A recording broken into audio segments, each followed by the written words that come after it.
I'm Dr. Saurabh Kulkarni. I'm an orthopedic consultant and a joint replacement surgeon. I am into joint replacement field since last 15 years, and recently since last 3 years I have been shifted my practice to dedicatedly to robotic joint replacement.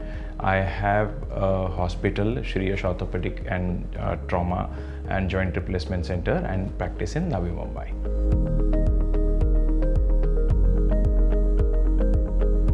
I was a conventional joint replacement person initially, and now shifted to a dedicated robotic joint. The only matter of fact why I shifted from conventional to robotic is to have the precision of robotic arm. So according to me, in the market there are multiple robots. Almost every robot is giving us navigation system, but there are three broad categories of robots I can categorize into. The first category can be considered as a passive robots. What are the passive robots? In passive robot, the zig through which the saw goes and the surgeon cuts is usually held by the robot, and surgeon has to do cutting by the regular saw. According to me, a surgeon's hands error or the judgment error is minimized in that, but is not completely gone. So passive system was not the choice for me. Then comes the semi-active robotic systems. What are the semi-active robotic system? There is no zig. The cutting tool, either it is burr or it is a saw, is usually in robot's hand, but it is not propelling it.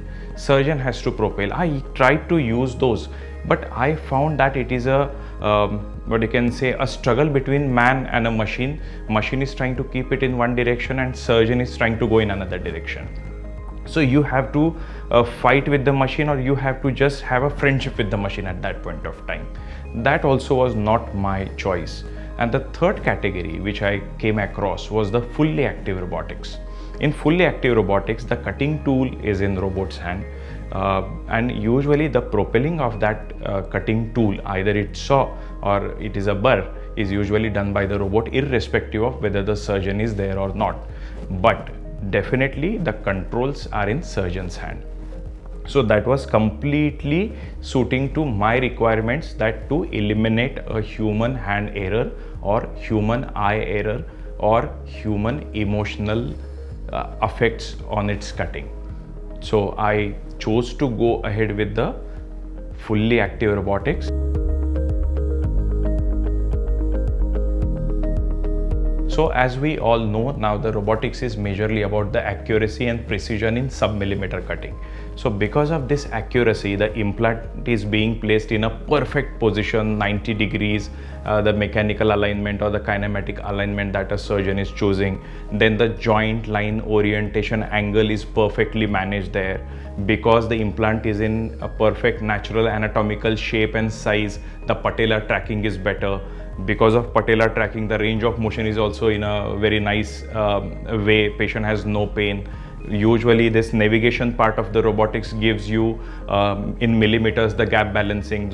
So the throughout the range of motion, your gap balancing is perfect. Ultimately, this all leads to lower wear rates. And lower wear rates usually lead to the long-term survivorship of the implant, that is called as the longevity of the implant.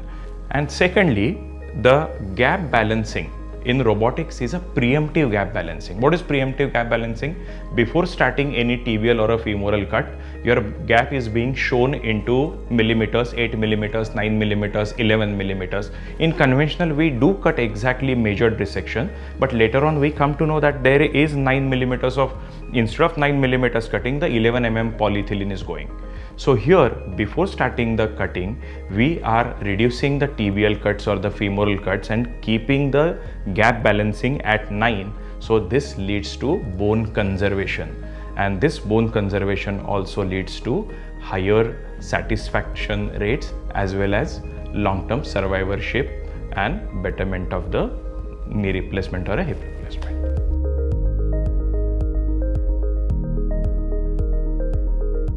So as we currently saw the difference between active, semi-active and a fully active robotic system, this autonomous surgical robotic system comes under the fully active one.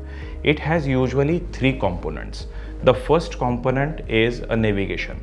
In navigation, usually the spatial orientation of femur, spatial orientation of tibia, where exactly the robot is usually told, and this navigation usually gives you a perfect balancing values.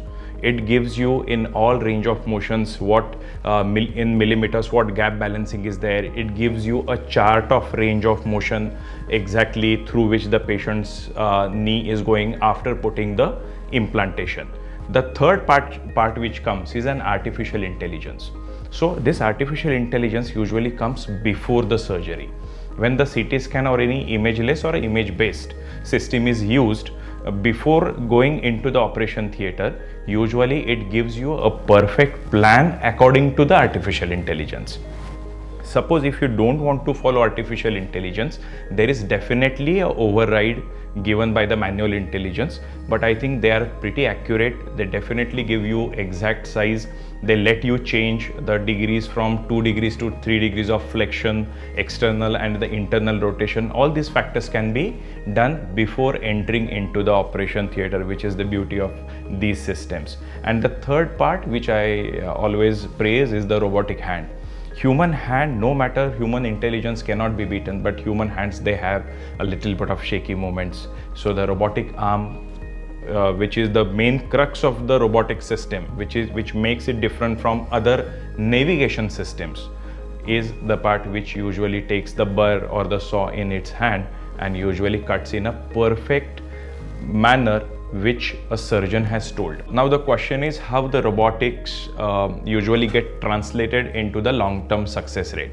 Suppose if we see a robotic system, what it is meant for? It is to put an implant into a perfect shape, with a perfect accuracy, and it usually reduces the risk of malalignment. So when the implant is not malaligned, if your better patellar tracking is there, if you have better joint line orientation, there is a better gap balancing, and there is improved range of motion, ultimately all these factors lead to a lower wear rate, which is the main crux to the longevity of the implant. So because of the lower wear rates, the longevity of implant is higher, and because of all those factors like better patellar tracking, the joint line orientation angle is almost like a native joint line orientation angle, the gap balancing is perfect, medial side is not tight as lateral side, they are equally balanced, and the range of motion, particularly throughout the range of motion, your gap balancing is similar. All these data you have, so that results into patient's satisfaction.